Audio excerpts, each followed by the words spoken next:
I'm a 42-year-old woman. My husband Luke is 43, and so is Amy. I met Luke in college, but he's known Amy since they were about 7. They did everything together and understood each other implicitly. They were best friends. They've always insisted that they are surrogate siblings to each other. Naturally I, as a new girlfriend, felt a little threatened by Amy and her closeness to Luke, but they both reassured me I had nothing to worry about. That their bond was not romantic and had never been sexual. That Amy really was just the sister that Luke never had. I believed them, and it didn't take long for me to forget any and all insecurity I had about Amy. She became my friend too. She officiated our wedding. Luke and I have built a wonderful life together and we always had a strong relationship. After we got married and moved in together, we still saw a lot of Amy, and I was fine with that. I've passed many a night on the town trying to help Amy find a man, as she has always lamented how she is unlucky in love. Luke and I started to have children after we were married, and, at around the same point, so did Amy. For further context, my children are Sophie, 15, Owen, 12, Louise, 10, and Carter, 6. Amy's children are Tom, 17, Kaylee, 14, and twins, Adam and Jenna, 9. Now, Amy was not in a relationship at this point. She was not married. As far as I knew, she was dating but not consistently. As Luke and I had more kids and our family grew, periodically Amy would find herself pregnant as well. It happened a few times, and Luke and I never knew anything about the fathers in question. I kind of assumed that maybe Amy was sleeping around and not keeping in contact with her one-night stands. Luke agreed this was probably the answer. While I did ask each time if Amy knew the paternity, she always said no, and she didn't seem that worried about the EA of raising kids on her own, so I didn't pester her. Of course, she had us to support her, so there was that. While Amy never asked for any help, of course Luke was never going to let his best friend struggle to stay afloat when she had children to raise. Financially, we are very fortunate and privileged. I have a job that pays handsomely and Luke also had wealthy parents who already knew and loved Amy, so they were happy to provide for her. My in-laws defy all stereotypes, they are the kindest and gentlest people, so we were able to support Amy. To get her somewhere to stay with her kids. People might be tempted to call her a leech, but I never saw it that way. None of us did. She needed help and we could provide it. I also know people are going to criticize her for her lack of responsibility and question why she never used more reliable birth control. Honestly? That is a long story that I don't want to get into because even I don't fully understand her reasoning, but it was quite important to her that she never be on birth control and that whatever came of that choice, she would accept. It wasn't religiously motivated, I know that, but it was that degree of significance to Amy. She really did not want to take birth control. She's explained it to me more than once but I'm still not clear on why. Of course, Amy being Luke's best friend since they were kids, it's not unreasonable that sometimes they hang out together while I'm not there. Hey, that's fine. Sometimes I hang out with Amy one-on-one as well, though Luke does it more. She was his friend first. This included him going over to where she was staying and at times, sleeping over there. Was I a fool to trust him and believe nothing was going on? Perhaps. But for years, they presented as being buddies. Like siblings. I didn't pick up on any vibes between them, not ever. As one can expect, our children were brought up together. Not in the same house. Our home is decently sized but even we don't have the room for 8 kids, but we made sure Amy's children met ours from a young age, and they always got along and strong bonds of friendship have formed over the years, which is good. Especially if I'm right, and they share blood. I've been dawdling getting to the main point. Yes. I have come to suspect that Luke fathered at least one of Amy's kids, if not all of them. Frankly, I do suspect they are all his. I would never have believed my husband to be capable of such a thing, and he's given me no indication that he is the unfaithful sort. But he does spend a lot of time with Amy, and I have to confess I cannot remember seeing her with any real boyfriend over the years. She would talk to men at bars and parties, I would try to be her wingman, and so on. But nothing ever seemed to really happen, so when she got pregnant the first time, I was curious. When it happened again, and again, I began to wonder if she had some sort of secret fella who she didn't want us to know about for whatever reason. But I couldn't think of any reason why she would hide him, especially from her children. After Carter, our youngest, was born, Luke and I agreed that the time had come for him to have a vasectomy. Amy's twins had come just a couple of years prior. Of course, after the procedure, Luke and I continued to make love but I no longer had to think about pregnancy. Meanwhile, Amy never got pregnant again, after the twins. Is it a coincidence that Luke had a vasectomy and then both of us stopped getting pregnant? I don't know. But Luke would still visit her, and he wasn't just going to see her, but checking up on her children as well.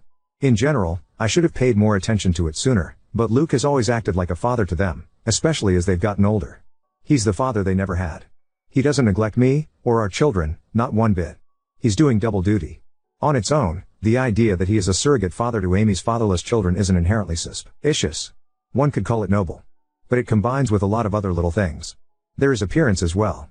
I won't go into specifics of hair color, eye color, or unique physical traits, because I'd rather limit the identifying factors of the people involved and keep this whole thing as vague as possible. But suffice it to say, Amy's children, they certainly look like they could be Luke's. Kaylee has a very unusual allergy that Luke also has. The twins look very much like him, Adam in particular. The older Tom has gotten, the more of Luke I can see in his face and personality. While their race doesn't matter, the reality is that Luke is a different race than Amy, and Amy's children look pretty biracial. I could easily believe their father is the same race as Luke. Doesn't mean Luke has to be the father, but it sure seems like it. I have never voiced my anxieties to either Amy or Luke. I don't want to be the bad guy and, guilty or innocent, I already know they would flatly deny my accusations and be hurt by them. Imagine if that drama reached the ears of my kids, or Amy's kids? Either way, Luke continues to spend time with Amy and her children, just as her children spend time with mine. I have hinted to Luke that I feel needy for more attention and wish he wouldn't give as much to Amy. But he either missed my cues or pretended that he missed them. I don't want to push this idea that he's favoring her, because it's not even really true. He's never neglected me for her. I can't shake the feeling that Luke and Amy have been intimate before, likely numerous times.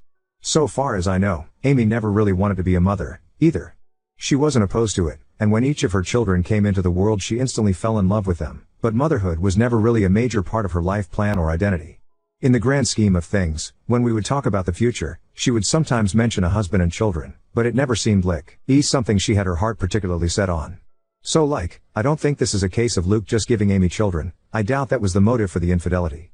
That would have been a side effect. I've been letting this go and turning a blind eye for years.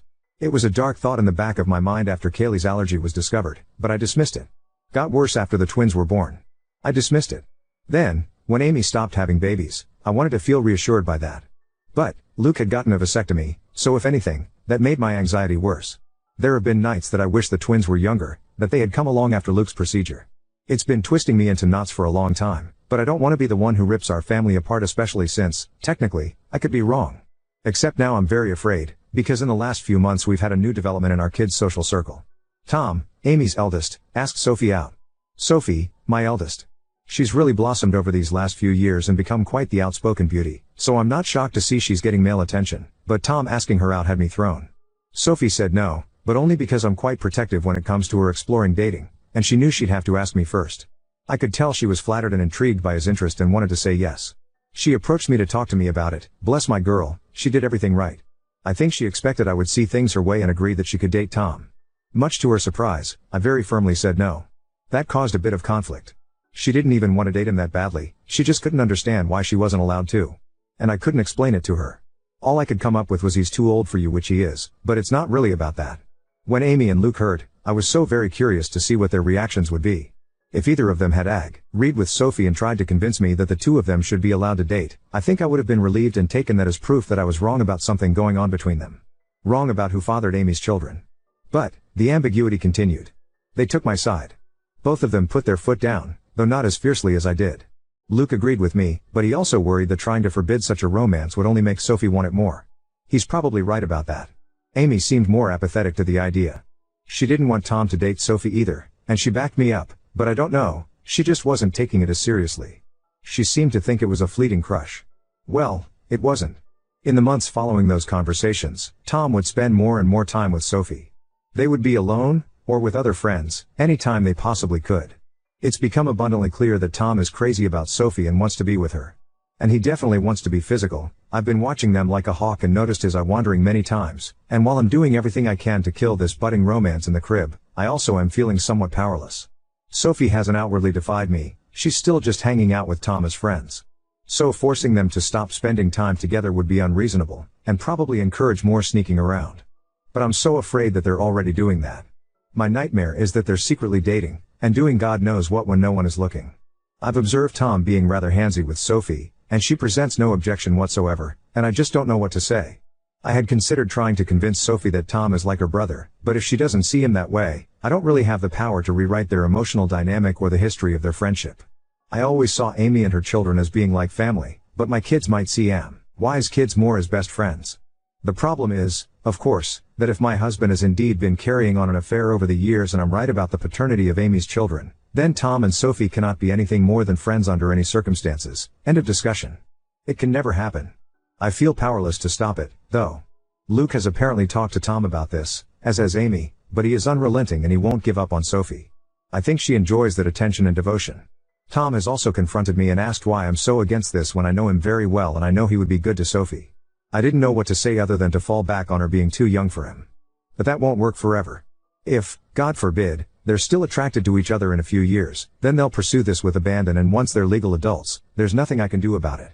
Amy and Luke agree with me that Tom cannot date Sophie, but that's all they've really done. They feel just as powerless as me to prevent teen love. It genuinely feels sometimes like they've just given up and will bury their heads in the sand about this. Just do nothing and hope the feelings pass as Tom and Sophie get older. Which, yeah, they're in high school. It's unlikely Tom will be in love with Sophie forever. But my fear is that she'll let him do something intimate with her before that time comes, something neither of them can take back. I am this close to opening a door I cannot close, this close to screaming at Luke that all this wouldn't be happening if he hadn't cheated on me these many years. If he hadn't been all but raising a second family with his surrogate sister behind my back. Now Luke's son wants to fuck our daughter, his actual sister, because as far as he knows, she's just his childhood friend. And it's all Luke and Amy's fault for what they've done. If I speak up, everything gets blown to hell. On the off chance that I am wrong, I'm a hoary, blay monster who accused the love of my life and one of my closest friends of doing something horrible. If I'm right, it still tears our entire structure apart. The family and social unit we've become over the last several years is gone, and everyone will be stressed and upset even if Luke and I don't divorce. If I do nothing, Sophie's eventually going to sleep with Tom and be his girlfriend. And I'm low-key terrified it will happen sooner than later, or worse, that it's already happened under my nose. I hope to hell this relationship fades as they mature, but what if it doesn't? What if they wind up being together for years? What if they marry, want to get pregnant someday? And if I tell Sophie the truth about Amy's kids, then everyone else finds out too, and that's going to ruin so many lives. It would shatter my kids' perception of their father, and their Aunt Amy. Luke is Owen's hero. I don't even want to think about how much this would hurt him. And what about Amy's children? They are innocent. They didn't ask for this, they don't control where they came from, and I don't want to hurt them. Admittedly, I'm not happy with Tom at the moment. A week ago I saw him put his hand on Sophie's butt and I wanted to knock his teeth out. But even he doesn't deserve to be burdened by the knowledge that it's his half-sister he's been fantasizing about. It's all so fucked up and I don't know what to do. I've been looking the other way and letting my husband and his best friend insult me for such a long time now. I thought I could live with it. But this business with Tom and Sophie has me distressed. Update 1. As far as I can tell, no one in my family has seen it. I want to thank all of the kind commenters who wished me well. To those who were more frustrated with my indecision, I get it. But I was operating with an uncertain situation and the stakes were incredibly high. I feel like no matter what choice I made, something could and likely would go wrong. I've spent the last 5 years imagining different scenarios based on different ways I could go about this if I ever decided to act on it. To everyone who was clamoring for an update, I have one for you. I previously said that I was going to do a secret DNA test, that I had decided on that course of action. In the end, I couldn't go through with it, and now I am regretting that, because the window to do so has essentially closed. I just felt like it would be out of line for me to do that to another person's child behind their back. Ethically, it was dicey. I've since consulted with my lawyer as many commenters suggested, and she advised me against doing so, because no matter what the results were, it would make me look bad in a potential divorce proceeding. But I really wish I had done it anyway, and just not told anyone. Because I really, badly need to know, and I still don't know for sure. Likewise, I wanted to tell Sophie in confidence, but the more I thought about it, even that seemed over the line. Like I had no right to plant such ideas in her mind about her father without even talking to him first. So, what I ended up doing was confronting Luke and Amy. Many comments suggested this as well. I finally told both of them that we needed to have a serious talk. It felt counterproductive to approach just one of them, because I figured they would tell the other about what happened in their own words before I could prepare my own. I wanted them both to hear what I had to say. Once all the kids were at school, I laid down all of my suspicions and the reasons. I made it clear how much I love both of them, but a combination of clues had led me to notice the similarities between Luke and Amy's children, and I didn't even list all of them in the original post.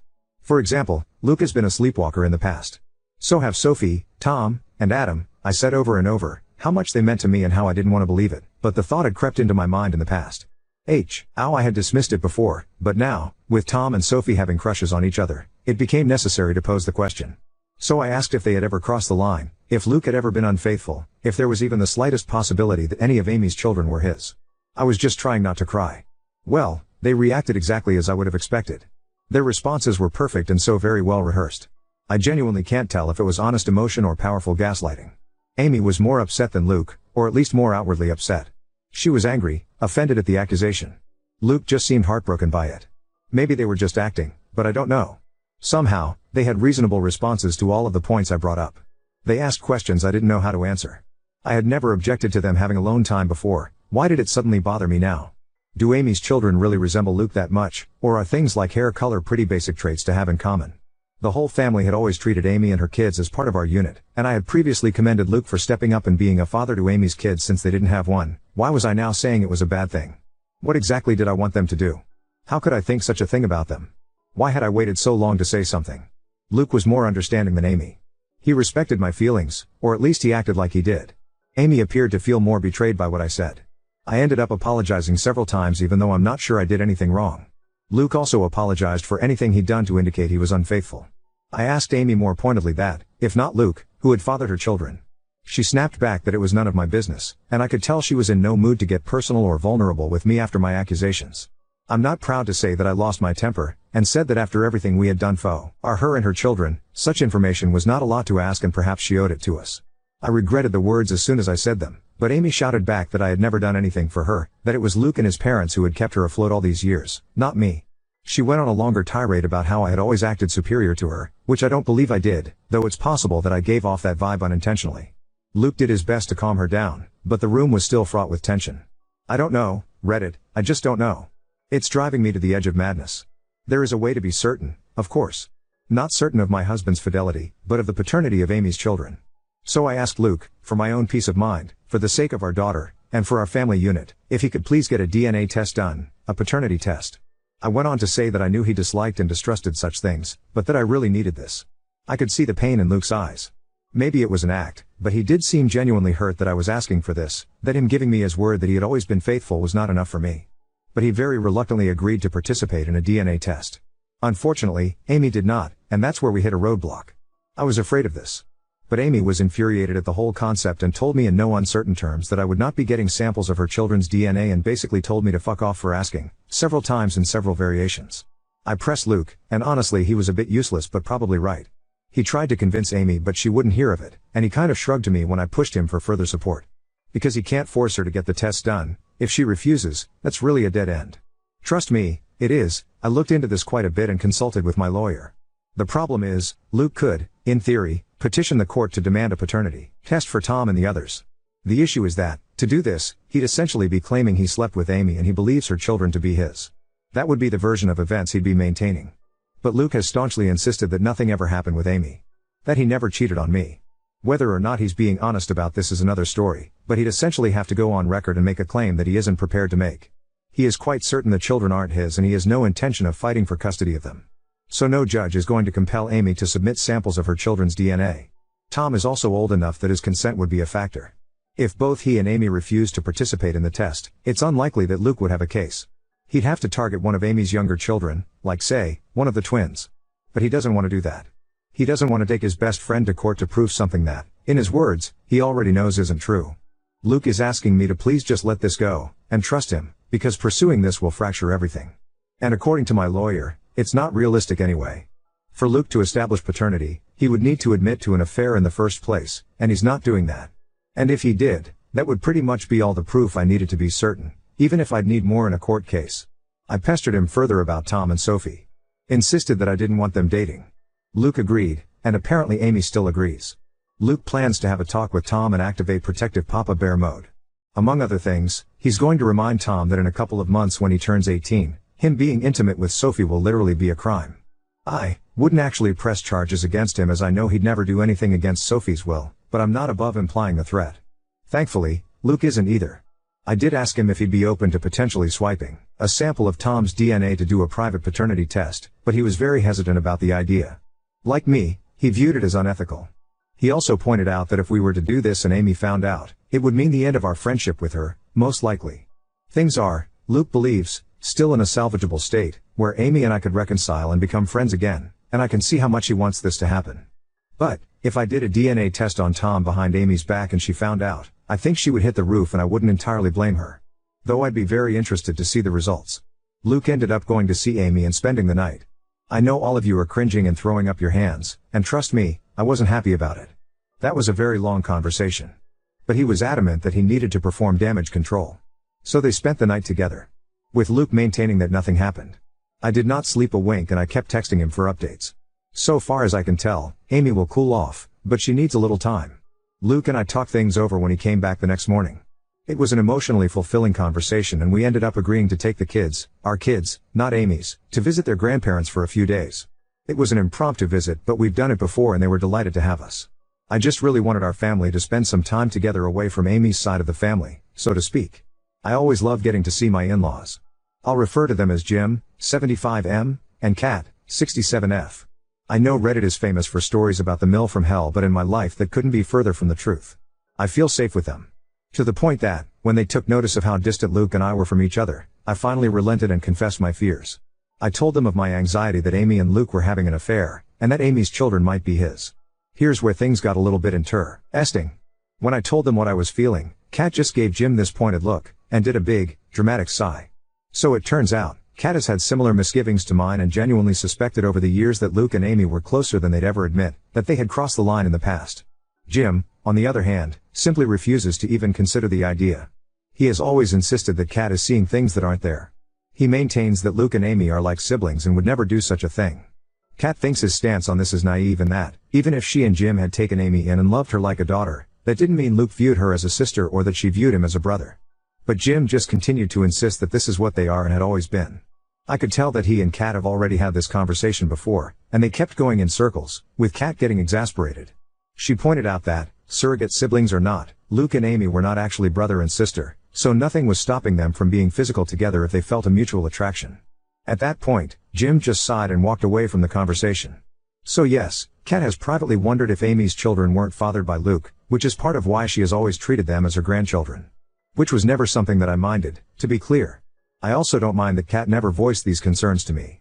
She had no proof, and she saw far less of Luke and Amy's closeness in our adult lives than I did. As for the kids? They're doing alright. I don't know what Amy told her children, but I think the general consensus, the official version of events, is that Amy and I had a fight and need a break from each other. That's what Luke and I told our children, and when pressed for more information, Luke did defend me and shut down the questions, saying it wasn't their business.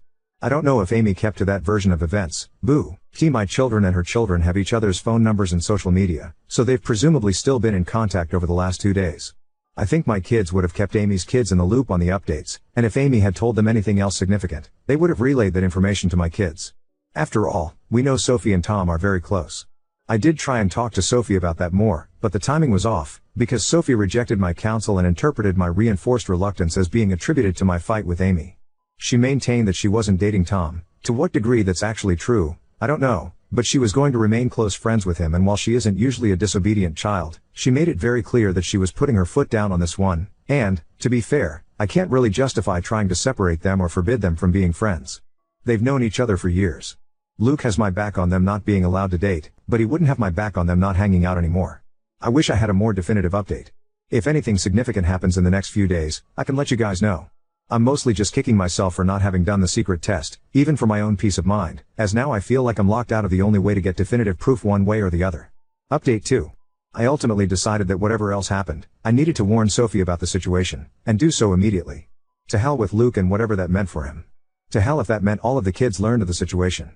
She needed to be aware of what she might be getting herself into. So I discreetly kept her out of school. We went back home, to our home, last night, and this morning, I dropped everyone off and saved Sophie for last, before driving right past her school and telling her that we needed to talk. Always a frightening thing for a teenager to hear from a parent. Boo. I was quick to establish that she was not in trouble, but she needed to know the truth about why Amy and I were fighting, why her dating Tom was out of the question. I very gently explained that because of Luke's closeness to Amy and Tom's resemblance to him, I had come to suspect that perhaps Luke and Amy were intimate at some point over the years. If that was true, and there was any chance Tom's father was actually Luke, that would be a significant problem. Sophie was quiet during all of this, and even after I had stopped talking to let her respond, she paused for quite a while, before she finally said that we needed to get Tom and discuss this with him as well. I had no objections, so she texted him to meet with us. They're both skipping school today, but Sophie gets straight A's and this is extremely important, so I looked the other way. Tom came to meet us, and Sophie had me relay what I told her to him as well. I apologized to him for any indication I might have given that I didn't think he was good enough for my daughter, and to both of them for not telling the truth sooner. Tom and Sophie just gave each other this oddly knowing stare. And, Reddit, that's when they blew my mind. Sophie spoke first, with Tom backing her up. They revealed to me that in fact, they had already known about Luke and Amy, or at least they had strongly suspected. Apparently Tom has overheard conversations that are questionable. As well as overhearing the sounds of sex from Amy's room, sounds he would just as soon forget, but all signs point to Amy's lover having been Luke. Tom had wondered for a very long time, and back in January, he finally voiced his fears to Sophie. She agreed with them. She could also see a strange sort of closeness between her father and his mother. They agreed that Luke was likely having an affair. They agreed that, because of Kaylee's allergy, Luke might very well be her father. And if Kaylee was Luke's daughter, the rest of Tom's siblings could be Luke's, as well. Tom could be Luke's kid himself. The math led them to the same places as me. So Sophie and Tom came up with a little plan. As it turns out, they are not in love. They never were. They're still just best friends. But they had the same instinct as me, that they didn't want to blow up our entire family and social unit without more direct evidence, which Tom has been working on acquiring, and though Sophie very badly wanted to tell me the truth, she was hesitant because she knew it would shatter me. She had no idea I was already suffering in silence. Sophie apologized for not voicing her suspicions sooner. Honestly, we both cried, and I made sure she understood that none of this was her fault, and that I loved her very much. So, the bottom line is, Sophie and Tom already know they could be half-siblings and aren't actually interested in being a couple. That was their idea for how to rock the boat. To force Luke and Amy to do something about the situation rather than just keep making a fool out of me. I also think it was Tom/Sophie's way of punishing them for their affair. Teenagers can be vindictive. So they concocted this idea that they wanted to date. Every flirtation I've witnessed, every inappropriate touch, all staged, apparently, and for the benefit of Luke, Amy, or both. This was supposed to make them sweat, and Sophie/Tom expected they would jump out of their seats to forbid it from happening.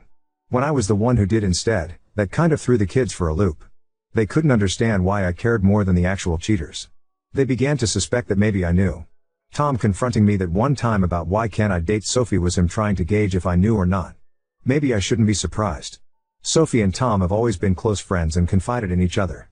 Maybe I should be a little more concerned at how sneaky they've been, but honestly I'm just so relieved they're not dating.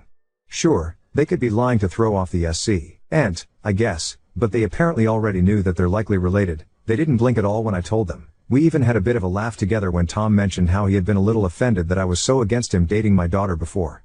I kind of jokingly asked him, "So you don't think she's gorgeous?" And Tom, bless his heart, shrugged it off. She is. But so is my English teacher, and I'm not asking her out either. Either way, the question now is, where to go from here? We have to figure that out. I will say that it is such a relief to have told Sophie, and I feel like an elephant has taken one of its feet off my chest. Having her in my corner, and Tom in my corner as well, means a lot to me, and even though I basically just got it absolutely confirmed that Luke is sleeping with Amy, I kind of already knew that anyway. So now it's just a question of how to proceed. Tom has already volunteered to submit his DNA so I can compare it to Luke's, and both he and Sophie advised me not to tell Luke and Amy when I do this, which I agree with. They're both completely on my side, which means more to me than I can ever express to them. Tom has also been trying to set up a camera in Amy's room to catch her and Luke in the act. Sophie told me flat out that I needed to divorce her dad, and hearing that from my own daughter made it clearer than it's ever been. She's right. Actually, that was something they had considered doing before.